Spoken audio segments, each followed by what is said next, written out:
All right, we're out here at the 2026 Chrome and Smoke Show in Osmond, Nebraska. We're here with My name is Russell Spahn, Jr. Russell Spahn. Nice to meet you. What do we got here today? This is my 1980 Kenworth cabover. I've had it for 18 years now. I've actually owned it longer than anybody else in its life. I'm the third owner. I'm lucky enough to have known about this truck my entire life. It's kind of crazy. My dad and the original owner, Jim Suthout, were good friends. And the second owner was Don Lane and another person that my dad knew. We grew up and lived in Omaha, Nebraska. It's kind of a tight-knit group of guys that hauled meat and produce back then. And my dad always was a fan of this truck because he liked the paint job on it so much. Back in 2008, Don Lane called me and kind of made me an offer I couldn't refuse on the truck. So since then, I've just been taking it to truck shows, doing a few things with it. I guess the sirens are going off. So I've owned the truck since 2008. Over the years, I've done a lot of things to it, you know, mechanically, cosmetically, just having fun with it, taking it around to truck shows like this. I've been a member of ATHS, which is the American Truck Historical Society, since 1994, and they promote the preservation of the trucking industry, its equipment, its people, its history. Okay. I'm actually the regional vice president for ATHS of Nebraska. I'm the president of the Midwest Plains chapter that's in western Iowa and eastern Nebraska. So we get together, we do stuff, we just, like I said, the preservation of the trucking industry. Okay. I started driving a truck in 1988. I graduated from high school in 1987.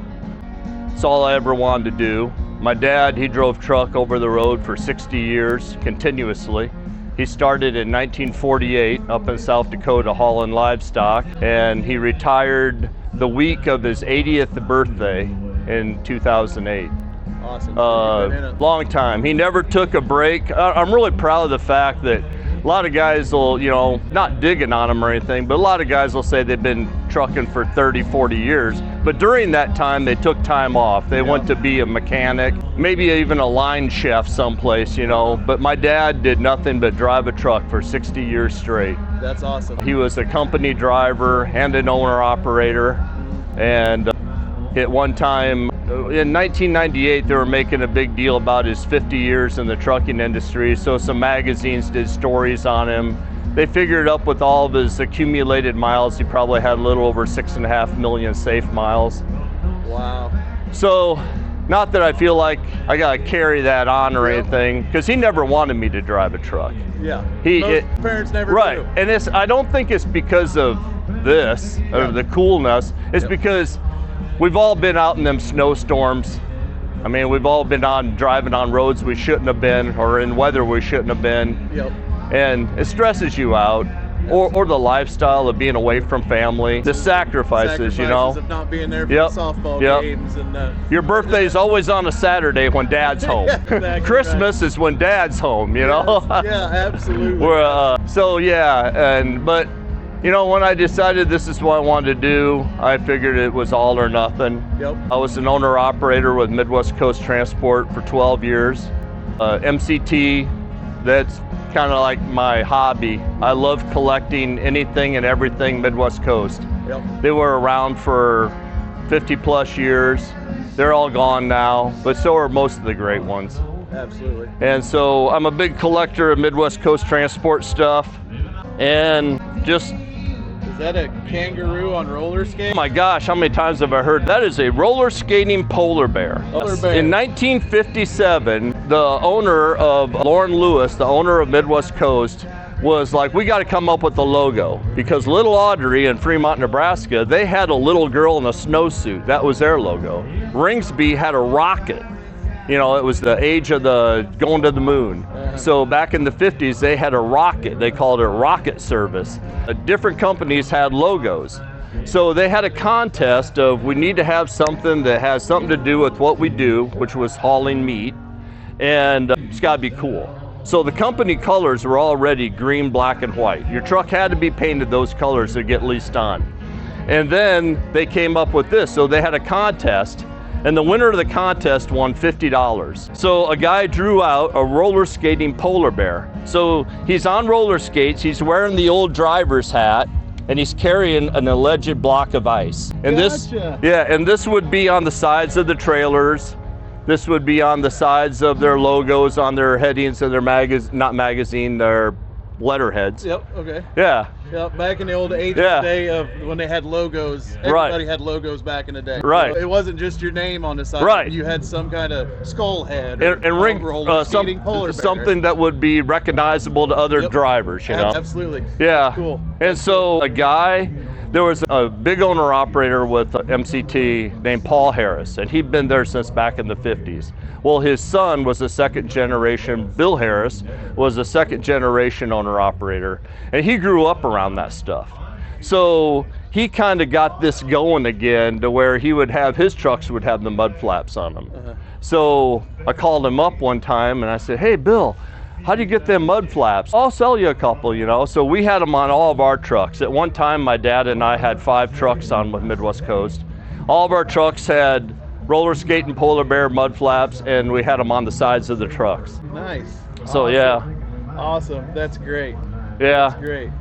What power plant we got in this? Has got a 400 Cummins, big cam 2. It has a 13-speed, 370 rear ends. Jim was with Ringsby's refrigerator division.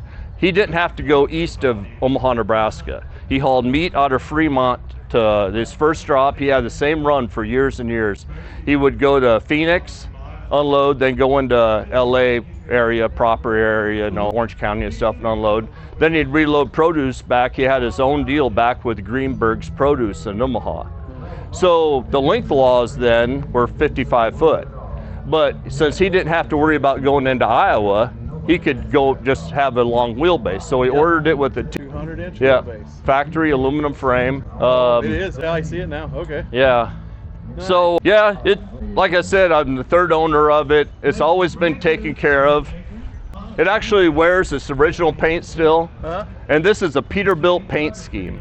Okay. Jim didn't want the Salem paint scheme or anything common. He wanted something different. So Frank Carpenter was the salesman in Omaha at Kenworth at the time, and he picked out a Peterbilt paint scheme for it. It has Chicago rawhide. That's the color they call this, Chicago rawhide. Okay. It's not walnut. And Splendor interior. I've got a little bit of a chrome addiction. So I think that kind of goes along with the truck driver theme. Yeah. The Velasquez brothers out in California have gotten me a lot of chrome stuff, like the splitter, the throttle pedal, the chrome column, other stuff, and you know, I've had chrome myself from industrial plating in Omaha. Absolutely. But just having fun with it, you know, and taking it around to truck shows like this where you meet some incredible people, and the guys that put it on are amazing, and good people like you that, you know, keep this whole hobby thing going, because driving a truck isn't really a job. It's kind of a lifestyle if it's really in your blood. Yeah. You know, it's all I knew. It's all I wanted to do. When I was a kid, my dad and his friends would say, don't drive these things all your life, you know, go get yourself a good union job. Well, there's only one union company really around anymore. Yeah. But back in 2001 I was going to trade in my 97 W900L and get a new Peterbilt. Well, they kind of lowballed me on my trade, I thought. I got frustrated, so I said, that's it. I'm going out and I'm putting my application in to some other, these freight hauling companies. And at the time, American Freightways hired me. So I've been there ever since. I'm working on my 25th year there. Later, American Freightways got purchased by FedEx. They became FedEx Freight, but we're not part of FedEx anymore. We've branched off. Yeah. We're our own solid company again. We still wear the logo, but we have to for at least 5 years. But yeah, I drive a Peterbilt 579. I pull doubles. I go down to Kansas City, Kansas every night, Monday through Friday. I figure I'll do this till I get my 30 in. And then, you know what I'm going to do? I'm going to go out and find some, maybe go to work for a Wiley. You know, I'm going to go out and have fun. I'm going to go out and drive a truck and polish chrome, and if I get a paycheck, I'm lucky. Yeah. So this one's just a hobby for you. This is just my hobby. This is, yeah, I do have a trailer for it. The truck is a 1980 and the trailer is a 1980, and it's a reefer, a utility, 42 foot, some money pit. Yeah, it's never going to be done, I don't think. It's going to be done to where I can pull it around and take it places, but yeah, I got maybe a little bit too much OCD. Absolutely, I think we all got just a touch of it, especially if we're out here. Right. You got to have the chrome that looks right. Nice, Yeah. Right. That's shiny, and right. We've all got a little touch of it. Right. No matter what. But no, I appreciate what you do, your stuff that you do with your videos, the stuff that you do with your pictures. You're in Gear Jammer magazine. I always look forward to seeing that. Yep. You put on a great show, and guys like you and Mike Gaffin, the Boston Trucker, and Flatbed Red, who promote all this stuff. Yep. It's like candy for me when you're sitting at home trying to watch something on TV. Yeah, that's kind of what we're trying to do here today, is try to immortalize a little bit of the driver. Right. Not so much the truck, because the trucks get the attention no matter what. Sometimes it's a little lack on the driver, so that's kind of why we wanted to talk to guys today. Right. To kind of show them there's more than just the truck to these guys. These guys all have it in their blood. They've got it in their veins. Yeah. This is what we do. Yeah. You know? And when we get to places like this where we can all meet, we can all talk, and we can all hang out and tell stories, and it's nice to hear that, but I want to immortalize it so everybody gets to see it. And everybody sees a lot of the bad in truck drivers today.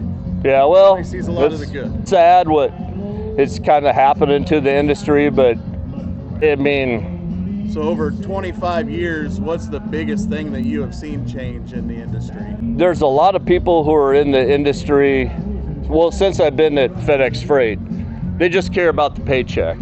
It's all about getting paid. Yep. They pay us very well. In fact, one time I came home back in my dad passed away in 21, he was 93, but I went home and I told my dad that they gave us a raise. What are you making now? And I told him what we're making. You're not worth that. But they do pay us a good wage.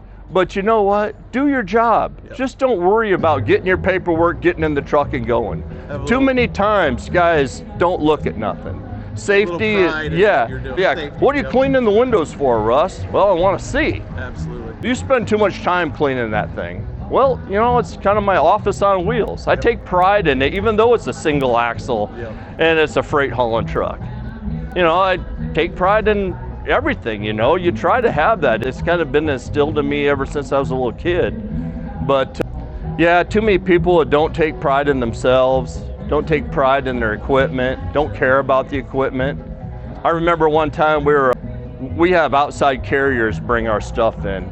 And so the guy was standing at the window and I was in behind him, and they have to ask you certain questions when you're an outside carrier. And one of the questions was, what kind of truck are you driving? Because they write that on just a questionnaire. And the guy goes, Sherwin-Williams. The dispatcher goes, no, like what make is it? A Peterbilt, Volvo, whatever? He goes, I don't know, it's a Sherwin-Williams truck. You know, come on. I think I've been in the industry, you know, I grew up in this industry. We talked earlier about, you know, everybody's been to the coast when they were 5 years old. Yeah. A lot of these guys have, and that's honestly, literally almost what I have done. You know, I've been in a truck forever, so that's the one thing that I noticed. Notice about the industry is the pride that truck drivers used to have. Yeah. You know, and it's sad to see. It's an evolution of, I think, the generation that's out there now.